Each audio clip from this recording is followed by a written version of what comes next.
Ravi Prakash Siliconandhra hospital Kuchipudi super speciality వైద్య సేవలు పూర్తిగా ఉచితం.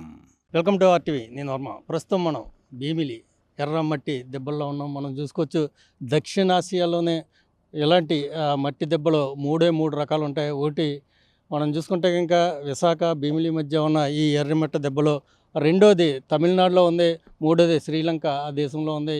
వరల్డ్ జియో హెరిటేజ్ మాన్యుమెంట్లుగా వీటిని గుర్తిస్తూ ఉంటారు. అలాంటి అరుదైన ఈ ఎర్రమట్టి దెబ్బల్లోని విధ్వంసం చూస్తే కనుక పుడమి తల్లికి గర్భశోకం కలిగినట్టుగా మనకు కనిపిస్తూ ఉంది.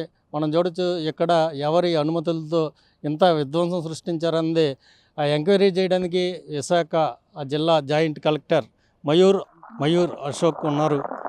ఆయనే అడిగే వాస్తవ పరిస్థితులు ఏమిటన్నది తెలుసుకునే ప్రయత్నం చేద్దాం. దక్షిణాసియాలోనే అరుదైన ఈ ఎర్రమట్టి దెబ్బలు అటు చూసుకుంటే శ్రీలంకలో ఉంది, తర్వాత రెండు ఎర్రమట్టి దెబ్బలు మన ఇండియాలోనే ఉన్నాయి. అలాంటి ఎర్రమట్టి దెబ్బలను విధ్వంసం చేస్తున్నారంటే ఇక్కడ పర్యావరణవేత్తలు ఆందోళన చెందుతూ ఉన్నారు. అసలు ఏం జరుగుతుంది ఇక్కడ, మీ స్టడీస్లో ఏం తెలియదు?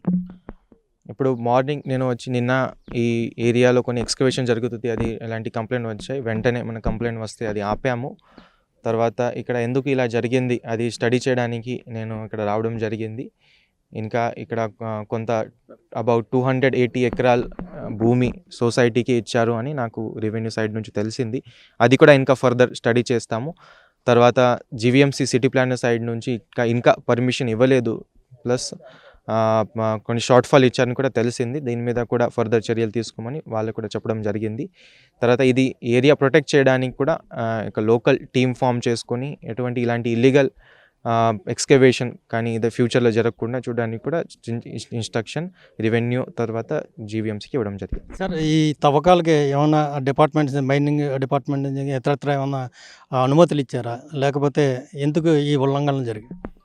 అది దీని మీద నేను వెరిఫై చేస్తున్నాను. ఎక్కడైనా ల్యాప్సెస్ ఉంటే మాత్రమే వాళ్ళ మీద తప్పకుండా యాక్షన్ తీసుకోవడానికి నేను డిస్ట్రిక్ట్ కలెక్టర్ గారికి రికమెండేషన్ సబ్మిట్ చేస్తాను. సార్, ఫైనల్గా ఒకటి చెప్పండి సార్. పూర్వం 1200 ఎకరాల్లో ఉండి ఈ ఎర్రమట్టి దెబ్బలు ప్రస్తుతం 86 ఎకరాలకు మాత్రమే పరిమితం అయిపోయిందంటే దీని మీద మళ్ళీ ఏమన్నా సర్వే చేసే అవకాశం ఉందా?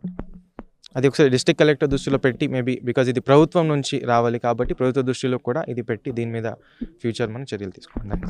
సో ఒకటే చెప్తా ఉన్నారు జాయింట్ కలెక్టర్, మొత్తం ఇక్కడ పరిశీలించాం. నిన్నటి నుంచి కూడా ఇక్కడ జరుగుతున్న తవ్వకాల గురి మీద ప్రత్యేకంగా నివేదిక జిల్లా కలెక్టర్కి అందిస్తాం. ఇక్కడ వైలేషన్స్ జరిగితే కనుక ఖచ్చితమైన చర్యలు తీసుకుంటామని చెప్తా ఉన్నారు. కెమెరామెన్ అజయ్తో వర్మ, ఆర్టీవీ, భీమిలి. మరిన్ని వీడియోస్ కోసం ఛానల్ ని సబ్స్క్రైబ్ చేయండి. లేటెస్ట్ అప్డేట్స్ కోసం వాట్సాప్ ఛానల్ ని ఫాలో చేయండి. అండ్ లింక్ డిస్క్రిప్షన్ లో ఉంది.